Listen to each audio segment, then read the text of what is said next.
Good morning, everybody. Welcome back for day 3 of the 3rd annual virtual TSM conference, Redefining Recovery. And welcome to the 4th annual Global Sinclair Method Awareness Day. I'm glad you guys are here to celebrate with us. It's been officially 9 years today since the C3 Foundation was born. So happy birthday, us. We're going to start today with what was supposed to be a moderated panel, but we seem to be missing one of our participants. So with me today is Samara. This conference is available to view and participate in for free, thanks to our 2 co-headline sponsors, RIA Health and Work It Health, and our panel sponsor, Your Sinclair Method Coaching, generously underwritten by the Beyer Family Charitable Trust, ZOG. If you would like to support the work of the C3 Foundation, there's a donation link in our profile, and we have a timer that'll drop a donation link into the chat during the broadcast. If you're on Twitter, please feel free to live tweet our conference with the hashtags Redefining Recovery and Options Save Lives. It's a great way to amplify the impact of our conference and even bring in some new viewers. So I'm so grateful to have Samara here today for what we have dubbed the Nothing Else Worked panel. Now, this is about success. This is about success on the Sinclair Method. It's about perseverance. It's about the ups and downs, and it's about finding yourself and your true ideal you in spite of trying so many other things that have failed in the past. So, and keep in mind, Samara is one of our coaches at Your Sinclair Method Coaching. So it's awesome to have her on a panel that is also sponsored by the program.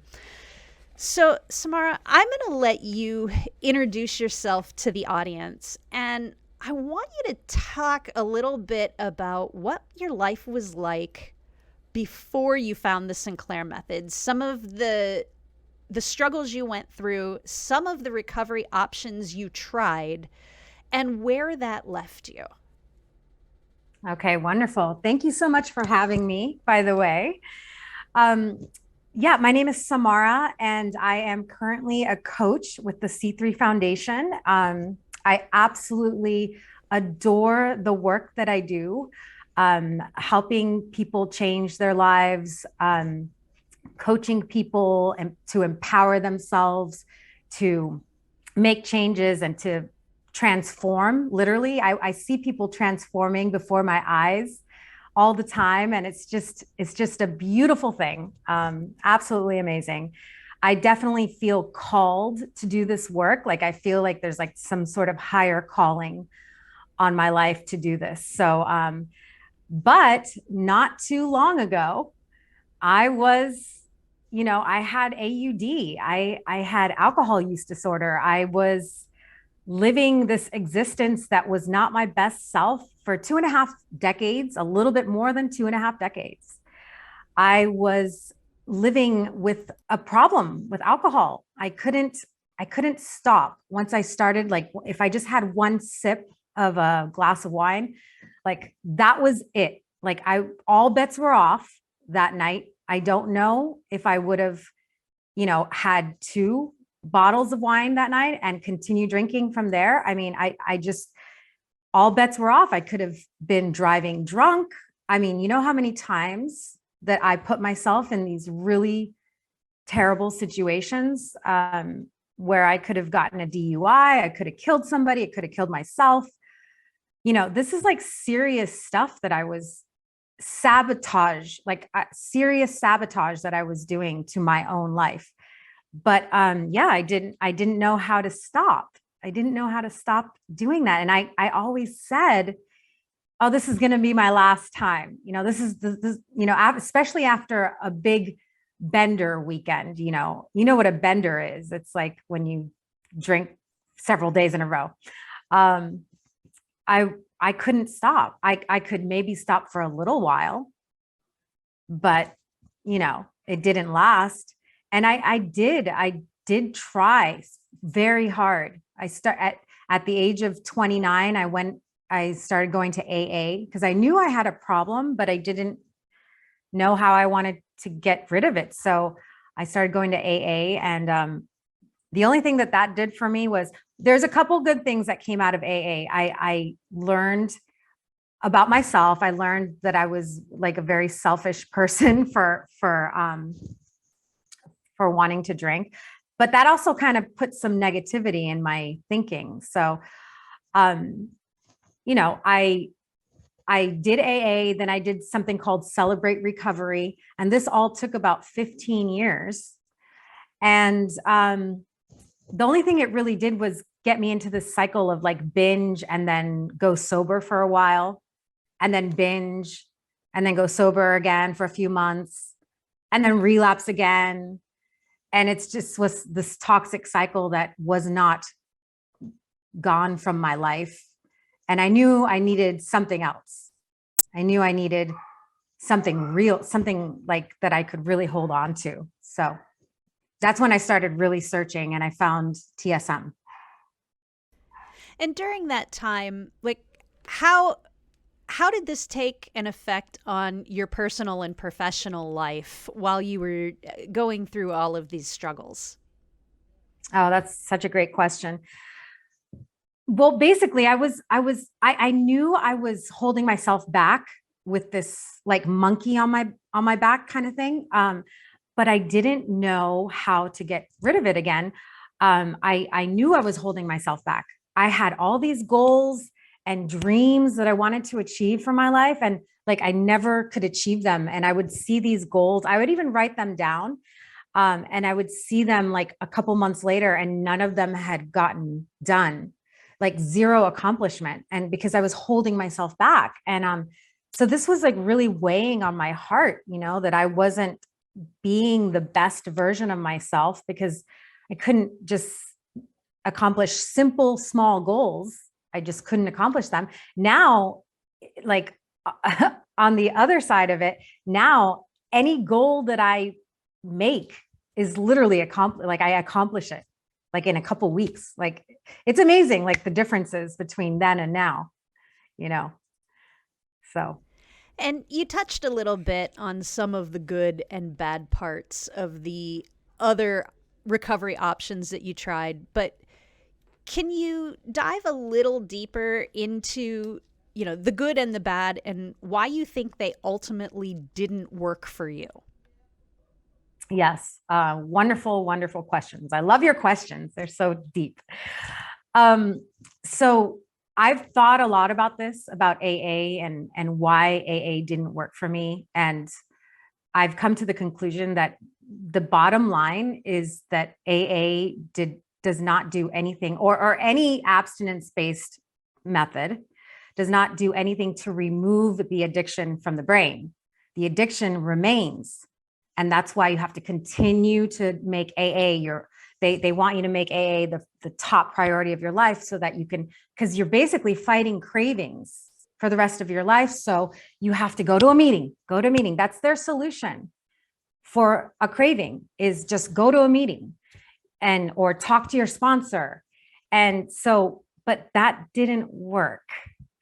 It didn't work for me because the cravings were still there, and I was still sucked into the AUD. Like I was still thinking about alcohol all the time. It just wasn't drinking it for a period of time until I just explode, and then I drink again, So, I mean, I needed a better way. Like there's got to be a better way, another option for saving my life.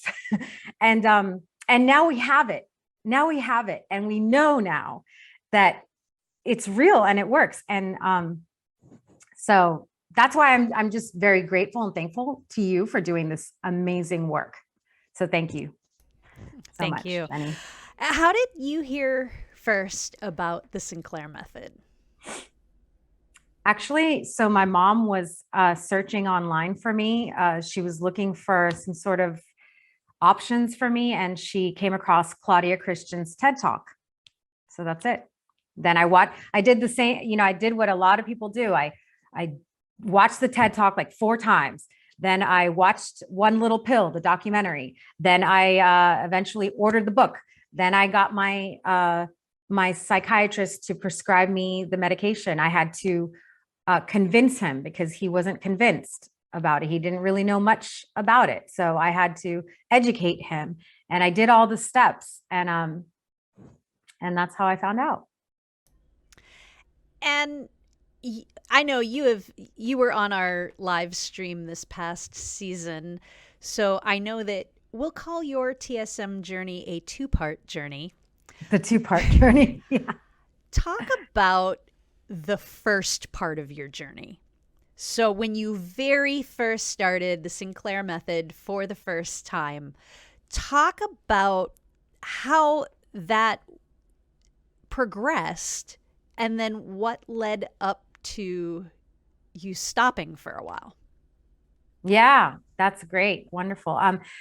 Yeah, so in 2019, I just dove in. I really did not have the support that I needed to have to do this. And I was basically just experimenting with the medication.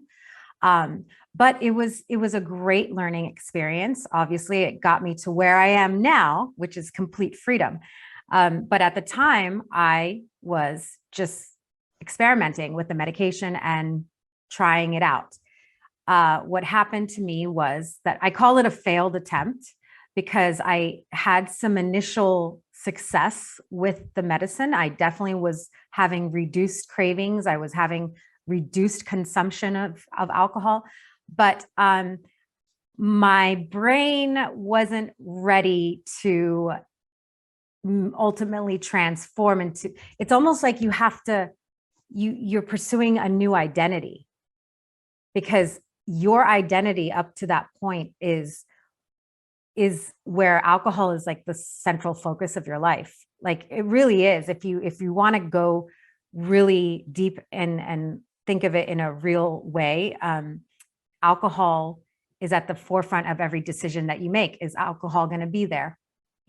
When you make a decision to hang out in different places or go to different restaurants. So, I had to become a different person. And the first time around was the beginning, because it led to where I am now. But yeah, I basically stopped the medication and just continued to drink without the medication. And it didn't take very long, less than a month of me doing that, where my AUD came full force all the way back, full on cravings, full on uncontrollable drinking again in all of 2020. So yeah, but it was a good lesson for me. And it helped me now, because now I know how important it is to continue taking the medication if I am to drink. And I will always use it as a protection mechanism now. So I'll always protect myself with the medicine when I'm drinking now, so that doesn't happen to me again, because I have freedom now and I want to keep that freedom. So a comment in the chat area, pre-TSM identity, I drink, therefore I am. Exactly. Oh my gosh, exactly. And it took a while of self-discovery and I was diving into, I was reading books. I mean, I really did go into this like kind of self-learning phase where I was learning about how I was turning into a different person. And it did take that first attempt, which was the failed attempt, but it did take it for me to get to where I am now. So, and part of the rationale behind this entire panel, well, it was supposed to be a multiple person panel, and maybe our other panelist will pop in before we're done with the hour, the 45 minutes. But It's a common theme. You found the Sinclair Method through Claudia's TEDx talk. Yes. What we're hoping to do with this, especially with a title of Nothing Else Worked, is we're hoping that just as you and so many others look at Claudia's TEDx talk and you see a piece of yourself in her words and it resonates with you, what we're hoping is that those people who are out there who feel like they're past the point of no return. Oh, looks like we've got Mac. Let me go ahead and sorry, guys. adjust the screen here. I moved to a better place. Welcome. We're glad that you made it. Thank you. We changed times, didn't we? Did I? No. Oh, it was in my calendar at 10:45. Okay. Well, I'm glad we connected. Hi, Yes. Mac. Nice to meet you. Mac, I am going to, there we go. Now, I think we still have to work just a little bit on setting this so that we're all fitting in properly. Okay, so there we go. So Mac, I'm going to let you go ahead. Welcome. Glad you made it. I want you to go ahead and just introduce yourself real briefly to the audience and talk a little bit about what your life was like before you found the Sinclair Method. Okay. My name is McGregor Smith. I'm 51 years old. Currently live in Minneapolis. Have bounced around all over the country working for the last 15 years in the medical field as an RN. Prior to the Sinclair Method, which was started for me in January of 2020, it was sort of a progressive decline in my functioning in the world. I don't know how else to really put it. Over the years, progressed from weekend drinking to nightly drinking to pretty much constant drinking to the last year to year and a half. I put myself in the hospital twice, pretty much backed out of any and every obligation. And it was an absolute disaster, multiple vodka bottles under the bed, that kind of thing. It was pretty ugly towards the end. And how long did you struggle with not necessarily simply alcohol use disorder, but with problematic drinking and not always being able to feel like you were in control of the alcohol? 30 years since I was 20. And what kind of treatments did you try before you came to the Sinclair Method? The usual. I bounced in and out of the rooms of AA. First time I was about 30 years old, I guess, 31 maybe. Went in and out of that. And then at one point about 4 years ago, I did a voluntary 30-day stint in rehab in Oregon, 12-step method based. That wasn't the draw. It was the one we found. And can you talk a little bit about the good and bad parts of those experiences and why the 12-step methodology ultimately didn't work for you? Sure. The good part of it is, depending on the group you're in and that sort of thing, there is a level of camaraderie, of course, and we're in it together, that sort of feeling. I can't take that from them. I mean, there's a lot of folks there who really do genuinely just want to support each other and get you, which is, of course, the draw. For me, ultimately, it came down to, I'm agnostic, leaning heavily atheist in that. And the proponents of AA can say all they want that it isn't a religious-based program, but it is. I mean, they may not nationally espouse a particular faith, but in this country, we all know that the overwhelming majority are Christian, and it's asking you to give away your autonomy or your power or what have you to something that I don't believe in. And I could never, ever, ever make that work. I just couldn't buy in. It wasn't for lack of trying. You know, they say make the doorknob your God or what have you. And that's all well and good. I have a sibling who has been in AA for 9 years now. He's not a religious person. He found whatever to make it work for him. And he's great and he's happy. And I don't, take anything away from that. It just never worked for me. I felt like they say fake it till you make it. All I did was fake it. And I'm a scientist by nature. This made sense to me. And how did you hear about the Sinclair Method? Originally, in an article in The Atlantic, of all things. And I had showed it to my wife at the time, and she had hung on to the magazine. And then 2019 to 2020, that new year, I had gone on a spectacular bender and didn't even come home, which was the first. And New Year's morning, when I did, we watched One Little Pill together. And I recall being livid that this was out there, and no one told me. I was furious. So wow, that's how I heard about it. The Atlantic. And then, as with Samara, if I recall, you also had a 2-part Sinclair Method journey. Is that correct? Matter of saying, a little bit slow. So to bring you up to where we're at here, can you talk a little bit about the first part of your TSM journey and what led up to you taking a break? We'll call it. Well, it was sort of like that. I started on that evening, January 1st, not because, that was just a coincidence. But my wife already had it, and so I took one of hers. We both did together to try this, and the effect was immediate and powerful.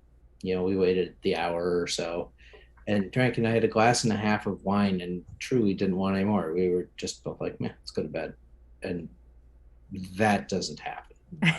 Right. Simply does not happen.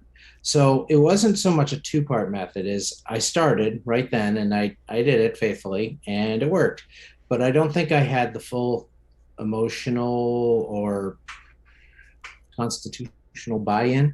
And so I used it as an excuse to drink, and I drank a lot less. It worked, but we returned, it was right after COVID started, because we returned from Mexico to an empty airport because no one was traveling anymore. And my wife went to California where she was working, and I went home and didn't take the pill. And like 5 days later, hospital.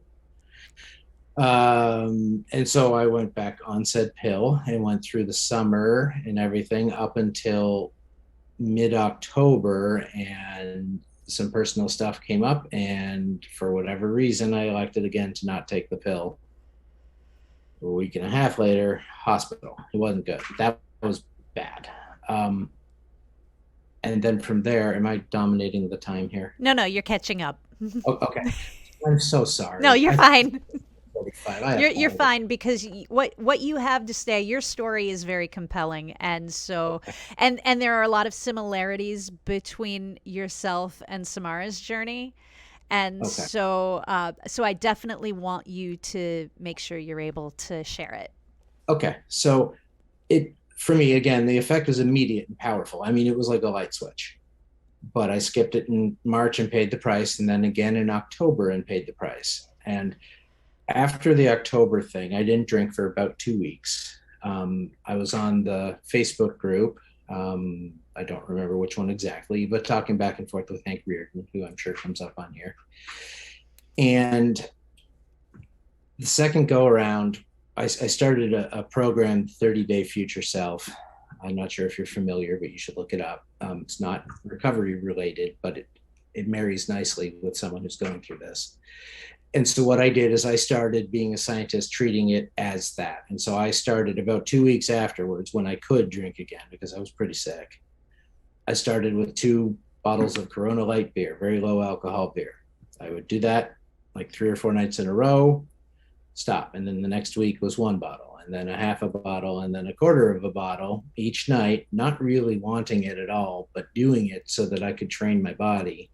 And sometime around the first, second week of November, I did the last one, and I still have the same 4 pills in both the keychains that I had back in that time in November 2020. And I just stopped, and I don't miss it. I'm around it all the time. I live in the middle of the city. I will go by myself down to it's a fish house and bar down here, and get dinner and sit at the bar, and I drink Diet Coke like it's nobody's business, and it bothers me not one bit. It's an absolute miracle in my life. Saved my life, no question. See, and that's awesome. And as I was getting into when you joined us, the point of this panel is that so many people find the Sinclair Method through Claudia's TEDx talk, through One Little Pill. It's because they look at someone that they can identify with and say, wow, if she can do it, maybe this will work for me too. And both of you have such compelling stories, and more than 20 years, I mean, more than half a century between the two of you struggling with alcohol. And yet both of you sit here today free of that. And, first of all, congratulations to both of you. But also, that is just such a powerful statement and such a powerful lived journey that both of you have, that, I really hope that when people hear about where you came from, where you started, that they can also look to your stories and say, wow, I'm not too far gone. This is called Nothing Else Worked, because we are specifically hoping to connect with people who have said things like they're past the point of help, or even worse, they don't deserve it. So as you are each comfortable with, what I would like you to do is to each take a few moments, describe what the worst of your struggles really looked like, so that it can be contrasted with where you're at today. For sure. Yeah, how about you go ahead? I've been talking too much. Sure. This is interesting that you asked this question, because I was literally just thinking about this. I want to paint a picture to you about what the worst part of my struggle looked like. Imagine being up till 4 a.m. drinking, and then running out of alcohol and panicking and drinking mouthwash. Okay.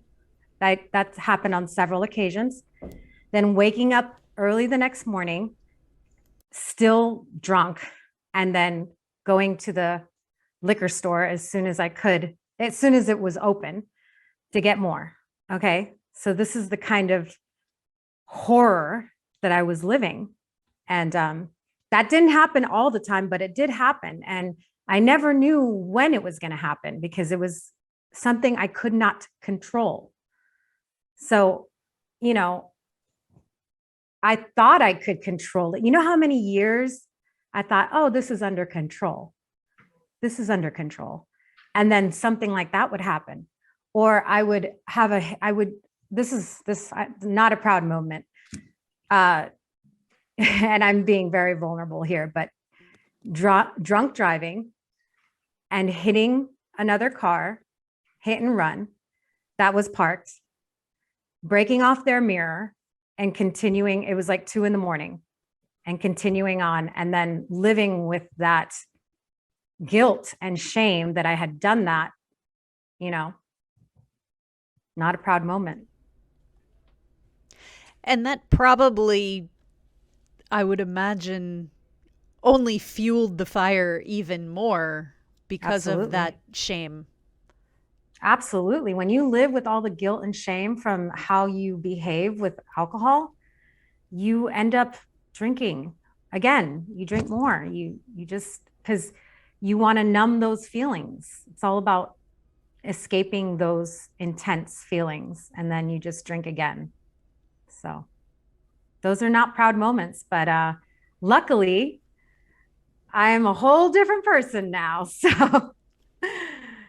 I don't have to worry about that anymore. And I have, that's another part of what I teach is learning how to release that guilt and shame, so you don't have to live with it anymore, and forgiving yourself. So that was something that I had to go through during my TSM journey, was actually forgiving myself for how I behaved with alcohol for so many years. And once I was able to do that, I was able to release the guilt and shame, and that led to the whole new me that you see here today. So.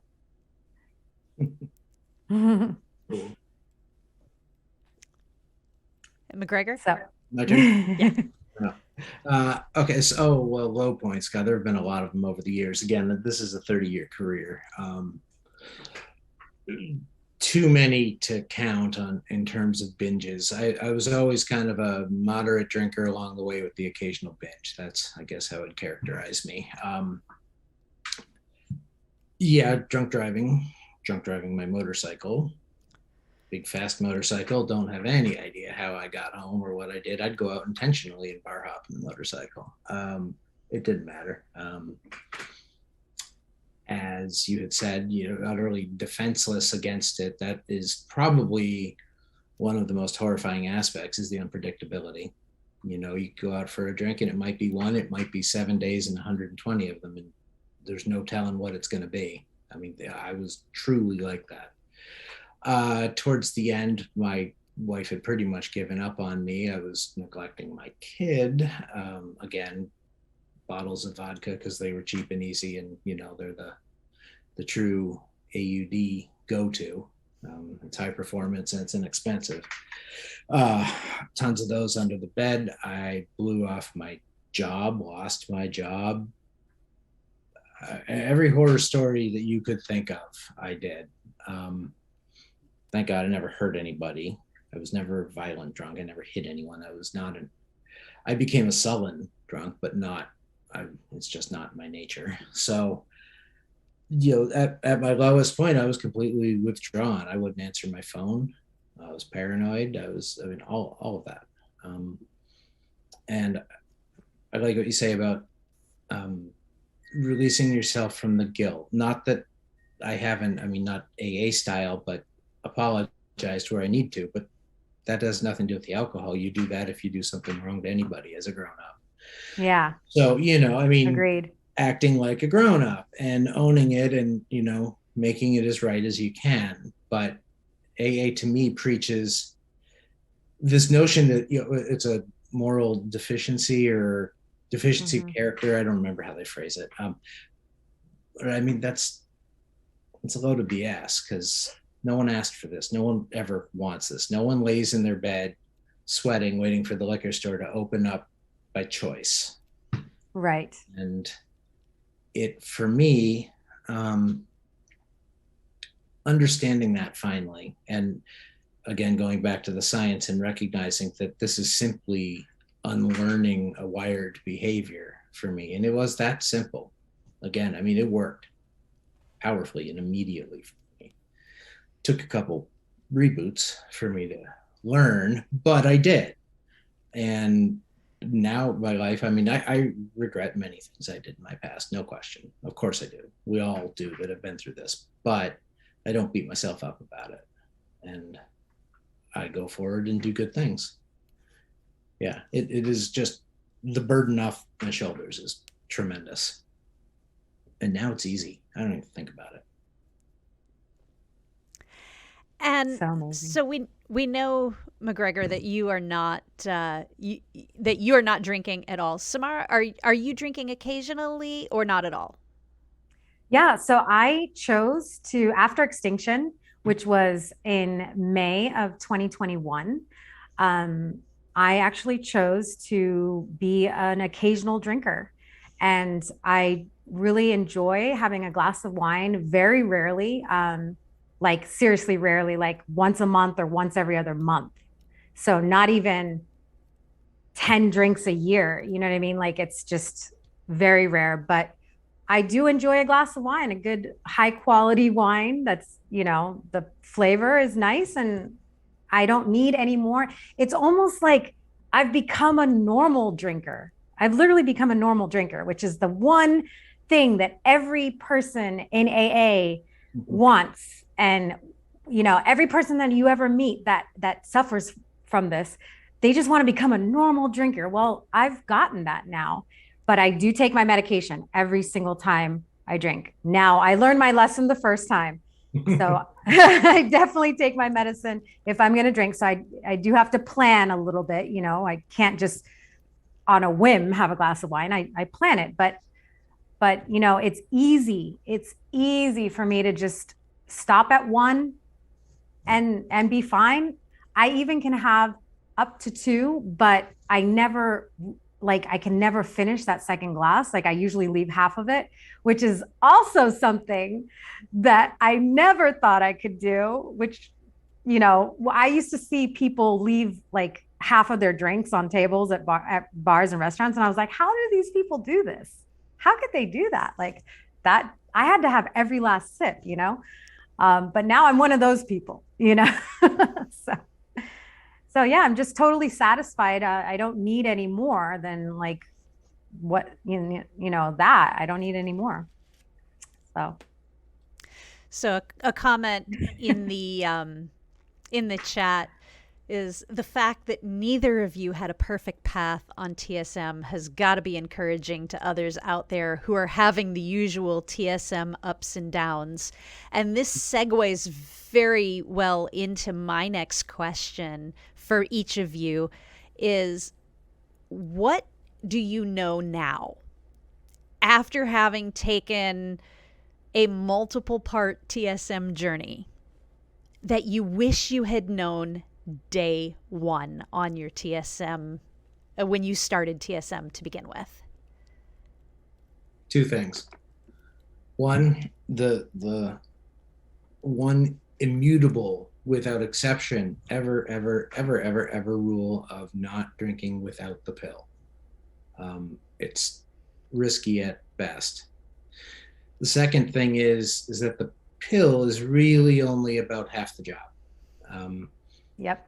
When I took the pill, I stopped, I drank a whole lot less, but I used it as an excuse, I guess, like, oh, yeah, I'll just keep drinking or whatever. I don't now, but I could. I just choose not to. It's easier.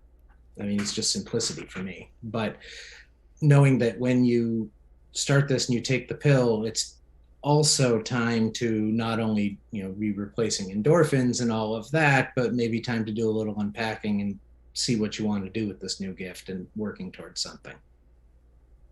That's great. Two things. That's great. Yeah, for me, I learned, I definitely went through a transformation process as a human being. But I learned two things also. One was mindset. Going into it the second time around, I had a very solid mindset of pure determination. I knew it had worked initially. The medication had worked. So I knew that this was good and that it was going to work for me. So I just was determined. I mean, I was determined to get my healing. I journaled, I logged my drinks. I did all the protocols that we recommend for this method. And I was all in the second time. The other thing I learned was that as your brain starts to disassociate pleasure from alcohol, so it's putting alcohol back into another place where it's normally in the forefront of your life. Now it's putting it down to like the 20th thing in your, you know what I mean? Like it's not a priority anymore. Then you have to really look at your life. You have to look at your life and your identity and who are you going to be? Who are you going to be? Who is your future self? Like you said, Mac, about becoming your future self. And I started envisioning for myself a new me, the better version of myself. And that's what kind of got me through. I would say the second half of my second time of the time that worked for me with TSM, the second half of that time, which was a few months, I started really focusing on like that new version of myself and who I was going to be. And that is what ultimately got me through to being the best version of myself, who I am today. And thinking of today, for both, and this is for both of you, what is the best thing about your life today that came as a result of your TSM journey? Well, other than maintaining, of course, solid relationship with family. I'm divorced, but we're on very good terms. We're friends, and our son lives with me almost all the time. So there's that. But in the less tangible, honestly, it's just waking up in the morning without fear and uncertainty. It became so commonplace for me that I didn't even recognize that I had it. Wow. But there isn't that constant, and I know you know what I'm talking about. That constant fear is gone. I just lead a normal, serene life, I guess. Ups and downs like anyone else, but it's not, disaster isn't around the corner at every turn. That's awesome. What was the question? The best thing about your life today that came about as a direct result of your TSM journey.